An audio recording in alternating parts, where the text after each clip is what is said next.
Connie Rabikoff, and this week we are in the kitchen at Broadmoor Bistro.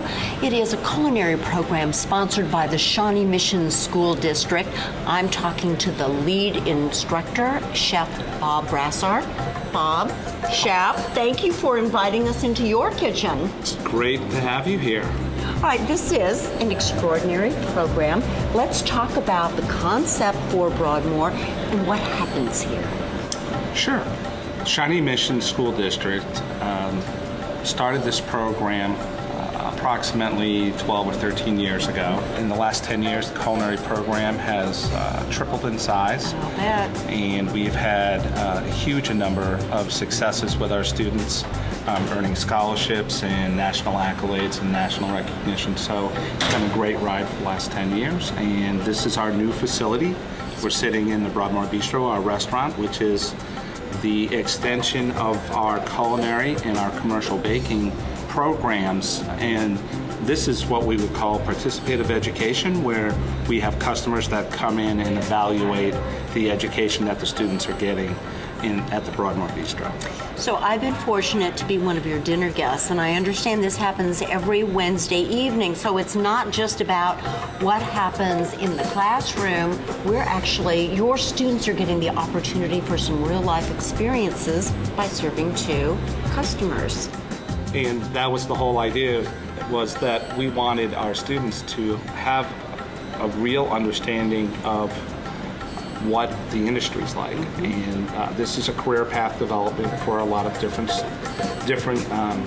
students that come into our program, because we provide barista training, we provide beverage training, we provide front of the house training as far as our POS systems and baking and pastry. And then in the back of the house, we have chef and sous chef and saucier, and they are working all these stations, and they get about 1,000 hours experience during the course of the year, and that enables them to look at local restaurants. And we've partnered with KC Originals, and that enables us as an educational partner to continue that education outside the school day.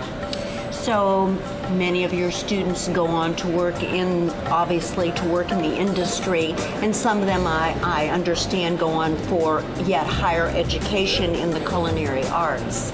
About 85% of our students go on to a post-secondary school. So this isn't just about wearing a chef hat and standing in front of a cooktop. It's all the pieces and parts of the food industry. That's correct. And Shawnee Mission's done a really awesome job to provide real-life experience. So I understand you grow some of the food products, or how does that happen here for Broadmoor? We have what they would call cross-curriculum education, and again, the facility is about education. The customer that comes in is being educated on the items that they're eating. The items that are being grown are grown from our non-traditional students, and they actually do all our micros, and they're organic, and they compost, and they use all organic seeds, and then we utilize those in the restaurant. And we are looking at starting a community garden. That's our next phase of education. I think the other value to this institution is so many of our young people look at careers from a distance. In the high school years, they don't get the opportunity for anything remotely hands-on. And what this program provides is what it's like in the day of a restaurateur, a chef, a host or hostess or server, and now they have that here. And they get honest critiques from the person that is receiving or evaluating the education. So that third-party assessment is the critical part as far as education is concerned, because the person that's coming in is a paying customer, so there's some value. Let's talk a little bit about you. How did you get here? I started a program at Grace Holy Trinity on Broadway. Yes. And I was the culinary director for a program called Culinary Cornerstones, and it was to train non-traditional adults that were either in transition or in need of job skills or were underemployed. So education and food have just been a part of who you are and what you do. I would say more so in the last 15 to 18 years. I started very young in the culinary field. I was chef de cuisine at the age of 17. Went to Johnson and Wales, and actually was in school at the same time. Emerald was there. Oh my! But didn't hang out with Emerald, but I was there. You came here and hung out with us. Yes, and then I did seasonal work, Florida, New England. So I had a large variety of food products and different types of seasonality. Yeah, and I really believe that the whole travel, the whole purpose of it was to share it with my students. And so I've been extremely fortunate to have all those different opportunities. Oh, yes. And the students have been extremely fortunate. Yeah. Well, it's been a nice ride for both of us. Yeah. We're going to now talk to a former student and the chef de cuisine at the Blue Stem, Joe West. I want to thank you again for inviting us. We're going to go in your kitchen. What are we going to make when we get there? We are featuring our fall-winter menu, and that starts on November 1st, and it's going to probably go through the end of January. We're doing an appetizer today. Again, education is the theme for us, so today we're going to show a little segment on how to make ricotta cheese, real quick, a real quick show on how to make pasta, and also agnolotti, which is part of the dish. And that is done with a braised pork cheek and some foraged mushrooms. So it's all local, what's kind of available, some nice comfort food, and Chef Justin's going to put all that together for you. Oh, that sounds wonderful. We appreciate your efforts in the areas of sustainability as well. Thank you. We're going to talk to Chef Joe, and then we're coming right into the kitchen. Sounds awesome. Thank you, Chef. Thank you. We're going to continue our chat with the chef here at Broadmoor Bistro with the chef de cuisine at the Blue Stem, Joe West. And Joe is a graduate of Broadmoor Bistro, so thank you for taking time out to be with us. Yeah, absolutely. Thank you for having me. Of course. Tell us, how did your time here, how did this program prepare you to be a chef de cuisine? My time here was very unique because when you come into this program as a student when you're 16 years old and you don't have any experience, but you know what you want to do. So you knew you cared about cooking. Yeah, I knew I wanted to cook, but I didn't really realize that could be something that can happen and that I could become a chef. And that actually happened during my time here with Chef Bob and his leadership and his ability to train young adults, young students to become culinary candidates for colleges and for other restaurants and such. It really gave me a head start. It gave you a head start. So you knew you wanted to cook, but really being a chef didn't feel attainable to you until you came here. Right. So what was it about Chef Bob and the program that made you feel like this was something that could actually happen for you? Well, with Chef Bob, he taught the class as if it was a restaurant. He taught it as like a real business, and he treated students as equals and respect. With respect, and he gave you the opportunity to actually grow, and he would actually teach you real life experiences and things that you needed to know when you step into a kitchen. Treated you with respect, presented real life situations, so you had not only knowledge but confidence to step into these roles. Yeah. So where did you go from here? I actually won a scholarship. I actually won a few scholarships underneath Chef Bob, and with his tutelage, his mentorship, I won multiple competitions, and I actually got a few different full ride scholarships, and I ended up going to Johnson and Wales and with the full ride scholarship. And Bob's alma mater, I understand. Exactly. Johnson and Wales. Okay. Absolutely. And I went to Denver, where Johnson Wales University was at, and I actually started working in a 4-star restaurant as soon as I got there. And I was wonderful school. Yeah, and by then I've had 2 4-star restaurants under my belt, going as a freshman in college in culinary school. So let's talk about some of these awards. I mean, the students here are entering national competitions. Yeah. That had to be a little heart-stopping. It was extremely exciting. I was extremely nervous. Of course. And you're just not used to that kind of attention. And it's great because when I was there and I went to these national competitions, the newspapers, the magazines would be calling you up and interviewing you, and you're getting all this press. Too, didn't you? And it was like and for me, I had press at such an early age. It helped set up a foundation for me. We're going to see executive chef after your name in a matter I of hope time. so.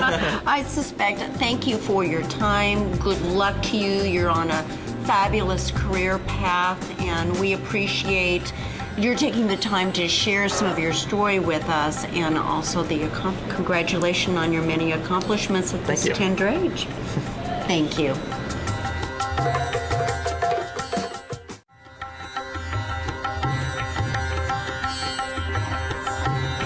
We are in the kitchen at Broadmoor Bistro getting ready to make the first dish. It is ricotta, and it's going to be stuffed in a ravioli. Yes. We have instructor Justin and a student Zenobia. We're going to start by making the ricotta, and then we're going to make the pasta and stuff it. How do we begin, chefs? You're first going to start with your milk. Is this whole milk? This is whole milk. This is 1 quart of whole milk. We work on ratios here. So we have 1 quart of whole milk, and then we have 2 cups of heavy cream. If you're going to make ricotta, you might as well get serious about it. None of this skim or whatever. No. Okay. We like the fat content. We love fat. This is the good fat. This is the good fat. Absolutely. Yeah. So a couple pinches of salt. Yes, and this is like a kosher salt. Okay. And we're going to go ahead and heat it up to about 186, 187 degrees. And as that starts to come to temperature, we're going to add our lemon juice. The lemon juice is actually going to act as a natural coagulant. And as the cream itself starts to coagulate, the fat will separate. And that's what's going to make our ricotta cheese. I've always been told this is easier than it looks, and apparently it really is easy if you have all the right ingredients. That's correct. Hello. That's correct. Okay. So this would be a cheesecloth that we're going to strain through. Okay, it's a fine mesh. And then our final product, what we're going to look at here, is going to look something like this. This is just a coagulated This does not fat. look like my cheesecloth from home. So is this a reusable? This is a reusable cheesecloth that can be washed out. Okay. Correct. It's no different than regular cheesecloth. All right, so that liquid is poured here, and about how long will it need to separate? Once it coagulates in the pan, the separation process has already happened. So we're really draining the liquid. Correct. We're just draining the liquid off of it, and then we're left with the curdled fat content, which is actually the ricotta cheese. So how long do we want it to be in this little strainer? The best option would be to let it strain overnight. In the refrigerator. In the refrigerator. In the refrigerator. Correct. Okay. All right, that's simple enough. That really is simple. Pretty simple. Okay, so the ricotta has drained. It looks beautiful, and now we're going to add all the other ingredients for the filling. That's correct. All right. So a couple ingredients that we have here. We're going to start with the ricotta cheese. Going to break it up just a little bit, and then we're going to mix in. We have some fresh herbs, which is parsley. Parsley is so underrated. It's a wonderful herb. We should use it frequently. We also have a little lemon zest, which is just the outside of the lemon. We can use a little bit, just a normal grater to do that. What you don't want to get is the white. You just want to start with the yellow. Because that really is bitter, and this is where all the flavor of the lemon is anyway. Correct. How beautiful. And we also have some scallions or some green onions that we're going to mix in here. This is pretty, that lemon is just heaven. And like always, we want to season our products, so we're going to have a little salt and pepper. We're using kosher salt. And we pretty much always use kosher salt. Kosher salt or sea salt? Sea salt, okay. And then we also, no table salt that has no anti-caking agents. No, we don't do that. And then a little bit of a coarse grind black pepper to add in there as well. And really, it doesn't take much to grind your own pepper, and the flavor result is worth, little twists of the wrist here. Absolutely, absolutely. Okay, I bet we have an amazing filling here. What do you think? And that's it. Yeah. So now we're in the dough section of the Broadmoor Bistro kitchen. We've got the ricotta filling made and put together. Now for the dough itself. And Holly's going to be our student here. What next? So we're gonna make our pasta dough. We have just a couple simple ingredients. Okay, we have an all-purpose flour that we're gonna start with. We're also gonna add in a little bit of cornmeal. Cornmeal. So what that adds a little texture. Yeah, to just a little bit of texture. Now fiber. that's a fine brown cornmeal. Okay. And, Okay. and that distinction is worth noting. Correct. Yes. And we're a little extra virgin olive oil, which is gonna be some fat content. We're gonna use 1 egg. And then we have a little bit of water just to add some moisture. Okay. Now, you can add water and or flour to adjust the consistency if you need to. And so we're going to turn the machine on and start mixing. And for those who don't have a dough hook at home, You can absolutely make this by hand. make it by hand. Absolutely. In a bowl, start with your dry ingredients. Make sure all your dry ingredients are incorporated together, and then slowly incorporate the egg and oil and water. Okay, so we're going to let this go for probably about 5 minutes. The idea is that we don't over-mix it. And how do we know what over-mixing? We just want it to come together. As soon as it starts to come together, we're done. So we mixed the dough. It came to a little dough ball. Correct. And You really want to let it rest for about 20 minutes, okay? is that at room temperature? Correct. Okay, Just let it so- on the counter, covered so it doesn't dry out for about 20 minutes. And after it rests, you can come right over to either if you have a pasta machine or a rolling pin. Or a rolling Works pin, just fine. either one. And we have a pasta machine, and so, chef, show us how you do it. So it has a couple different numbers on the wheel here, and we start from the smallest number to the biggest number. The smaller the number, the thicker that the pasta is going to be. So as we're rolling it through, you can see on the backside that it's all going to be Oh, it even as it is. comes through. So we'll start at number 1, we'll run it through one time, and then we'll switch numbers to go down, and each time that we go through, it's going to get a little bit thinner. You know, we use all of our senses when we cook. This feels so silky, so this is a great dough. Absolutely. We've rolled out the pasta. We are ready to stuff our ravioli with this wonderful ricotta mixture. Chefs, Okay, so we have our pasta rolled out here. We're using a cookie cutter, which makes it nice and even and consistent every time. You don't have to do that. You can cut your random shapes if you would you like. can use a glass. Absolutely. You, whatever, okay. Absolutely. So once again, just using the cookie cutter to cut our shapes out here. So we have 2 of them cut out. Now we have a special dumpling filler here that we can use. See, it's a kitchen toy. A kitchen we toy, like kitchen correct. toys, and it's not expensive. No, that was just a couple dollars. Okay. We have egg wash. This is going to help seal our raviolis closed when we have Tell to me cook what's them. in the egg wash. Egg wash and- is just equal parts of water and egg. Okay, that's simple enough. Yeah. Okay. So we're going to have a little bit of filling in here. Do a little brush of egg wash. I'll have Holly close this one up.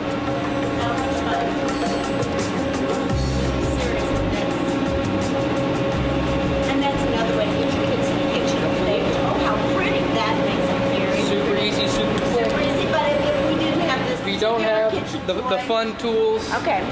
we can also do it by hand. Once again, just a little bit of filling in here.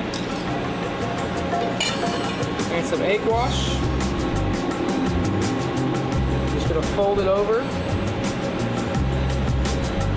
And press it with a fork like you'd be making a pie. So the goal is to make sure that it's completely sealed so when you cook it, nothing comes. Correct. You don't want any of the Yeah, filling yeah. coming out. Okay. Okay, the ravioli is stuffed and it's ready to go into the water. It's at a full boil. And what percent salt do we want for this? Okay, so generally when you're cooking pasta, you want to have 8 times the amount of water as you do pasta to start with. And then you always want to have salted water. We forget to put enough water in there. Right. And you want to have how much salt? I'm sorry? When you taste it, it should taste salty.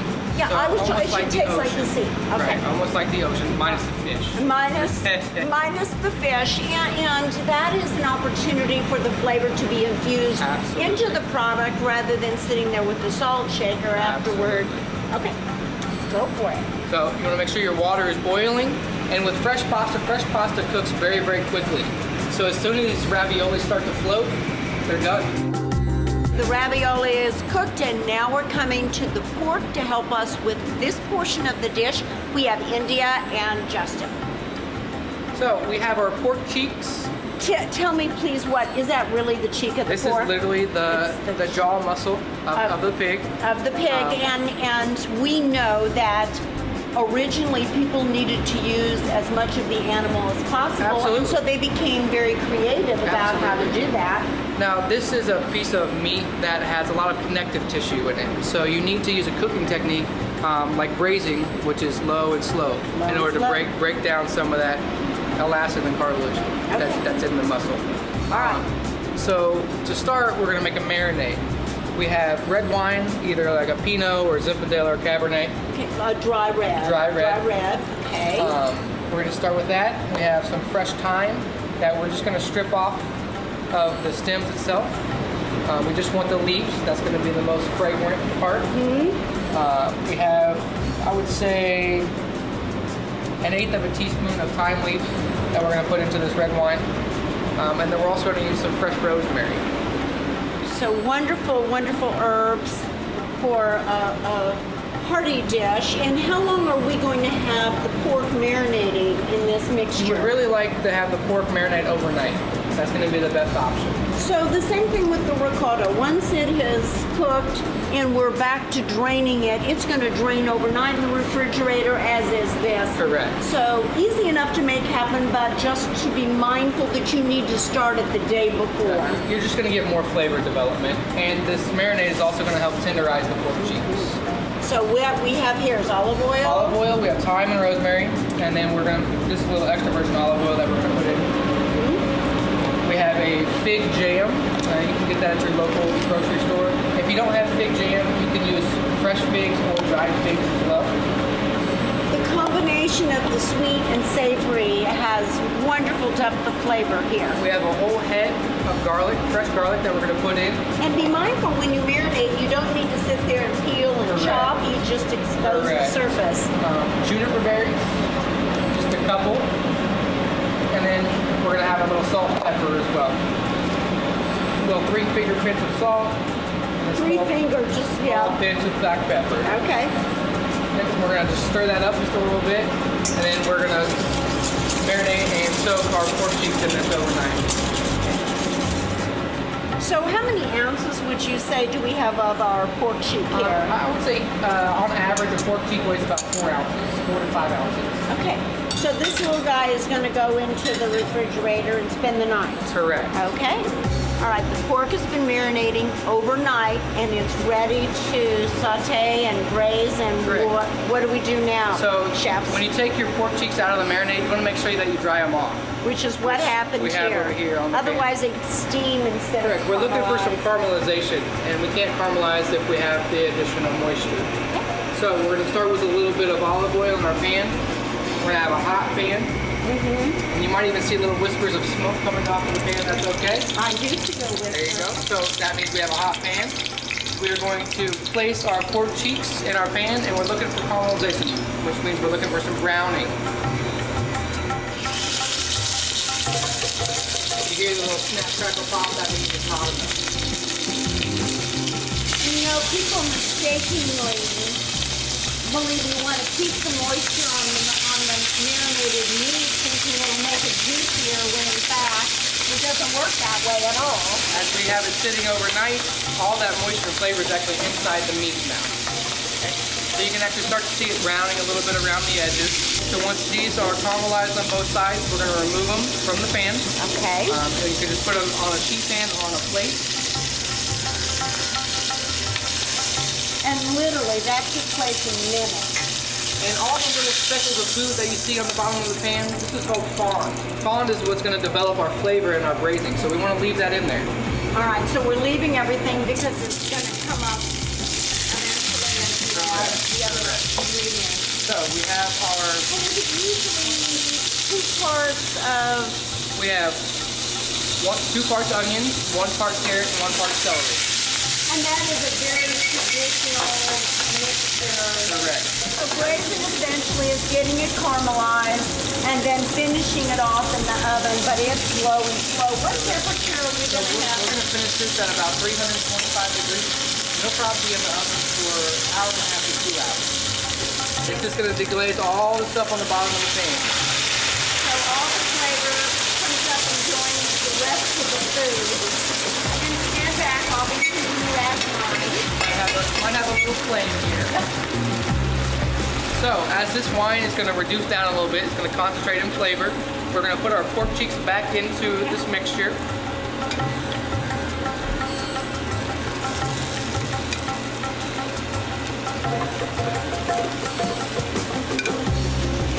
And then we are going to add veal stock. You can use beef stock as well. All right, and if you don't make your own, which I know you do here, it's easy enough to get product off the shelf. Absolutely. And you can see that we didn't actually submerge our pork cheeks in liquid. The liquid's only coming up about halfway on our product. Yes. And this is what we're looking for. And from here it goes in the oven. From here it goes directly in the oven. We're going to do just a little salt and pepper on it. So I notice you're doing that as you go along, never lot at any one time, so it's constantly introducing, seasoning. And as we explain to our students here, we're developing layers of flavor. And we do that by seasoning at every step. Okay. So at this point, we're going to go right into the oven at 325 degrees. All right, the moment when it all comes together. Chefs, how do we finish this up to get it ready to plate? Okay, so we're going to start off with some wild mushrooms. Right here, we're using some oyster mushrooms. You can use any type of mushroom that suits your taste Try to get away. preference. Is that olive oil in there? That is just a little bit of olive oil. Great. Okay, and we're going to start to brown. We want high heat, and we want to see a little bit of caramelization. Once again, that's going to add a little depth of flavor like we talked about with the pork cheese. So as they start to brown a little bit, we're going to hit it with some white wine once again, and be careful with the hot pan and wine.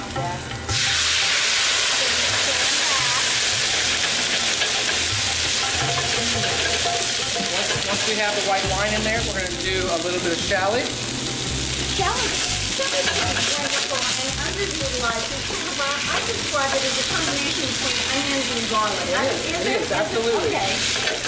So then, once we have the wine and everything in there, we're going to add our pork cheeks. Now we just pulled the pork cheeks out of the braise. And then we're going to add our raviolis as well, straight into the pan.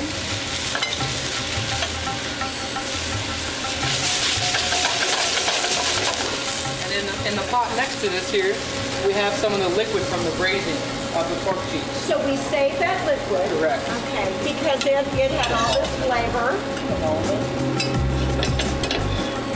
So we're going to have the sauce directly into the pot with all that in there. And it's all going to kind of come together. So we have the mushrooms, we have the pasta, the pork cheeks. And as that starts to heat up, we're going to finish it with two different ingredients. We have some scallions. And I noticed you used the green part pretty much And then we're going to use a little bit of chopped parsley. That looks like flat leaf parsley. It is flat leaf. My favorite. It just begs for something green. So we're going to stir this up. And as it comes to a simmer, we're almost done here.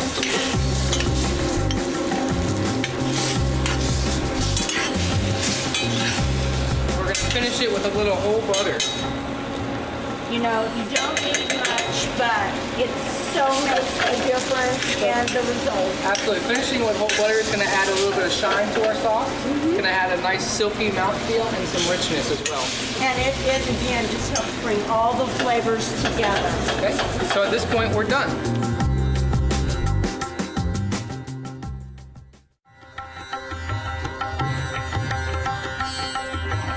Okay, now we eat with our eyes first. It's time to plate. And I see a spoon in there. What are you about to do, Chef? Before we ever want to serve anything, we want to make sure that we taste it. Taste it for seasoning, make sure it tastes the way that we like it to taste. So we're going to taste it before we send it out or before we plate it. And this isn't just about a commercial kitchen. This is what we need to remember to do at home. Chef doesn't need any more salt and pepper. No, I think we're good to Okay, go. we're good to go. All right. So Chef, we're you're going to start plating. with the base of the raviolis. And it's okay if we get a little bit on the rim because we're going to go back and clean it up. So we're going to place the pork cheeks right on top. We're going to top them with a little bit of the mushrooms and some of the sauce, because that's where all our flavor's at. Then we have a little bit of garnish over here as well. We have some Pecorino Romano cheese, which is a sheep's milk cheese. It's going to have a little sharpness and add a little bit of salt milk in as well. And we're going to garnish with a little micro arugula, some of our fancy little garnishes that we have. And I understand you all grow these. We do. We have a program here at the school that sprouts all of our seeds for us. So nice. We have sustainability going on along with some wonderful cooking. So this would be our finished product. This is something that would be served at our restaurant every Wednesday night.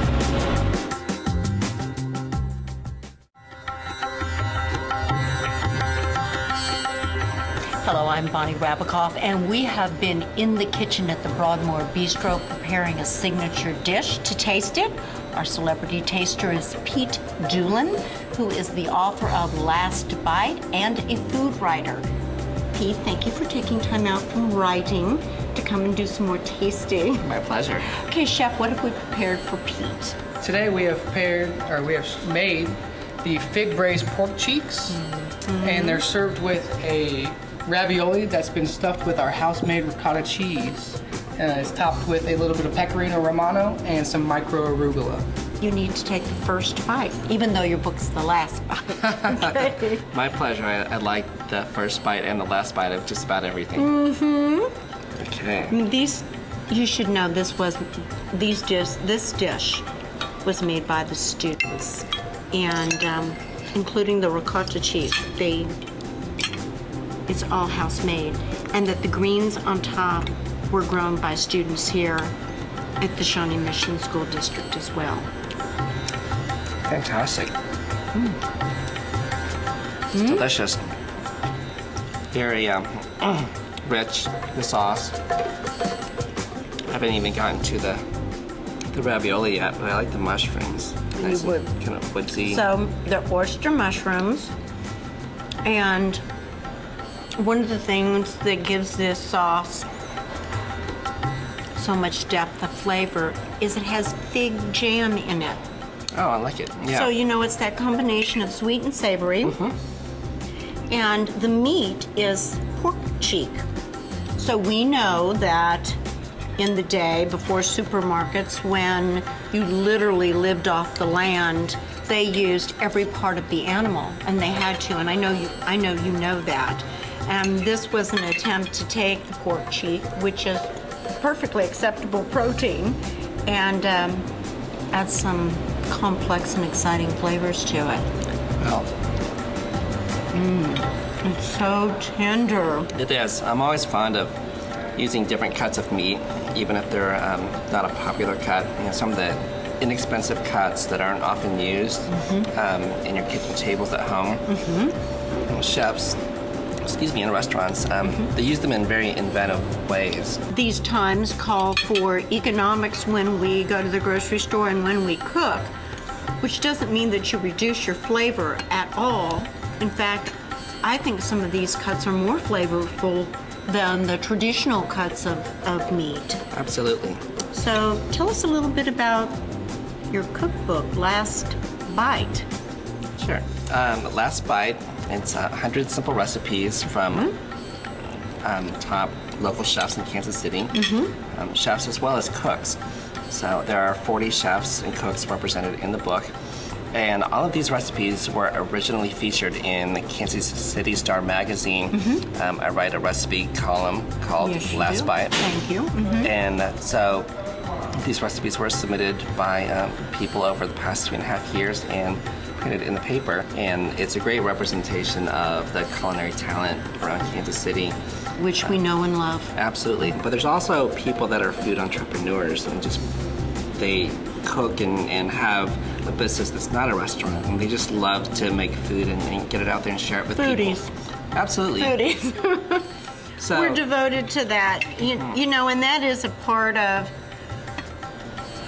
food is it's nurturing. It's an expression of affection, and at the end of the day, what these chefs are doing and these students here at the school are doing is wanting to please you. And they're doing it with their food.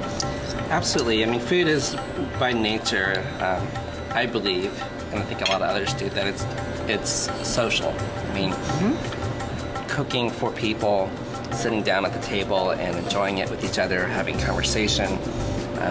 It's meant to be shared, and I put together this cookbook and this collection of recipes with that spirit in mind. The students here are at tender ages accomplishing culinary feats, I think, that many grown folks would be proud of. And the school district has been wonderful in supporting it. The community can come here every Wednesday evening or most Wednesday evenings and enjoy what the students are doing. So we appreciate you taking time out to be part of this effort to recognize the work of the school district and Chef Bob and the students. Thank you for your time. Sure. And for the contribution you've made to the food scene here in Kansas City. Oh, thanks.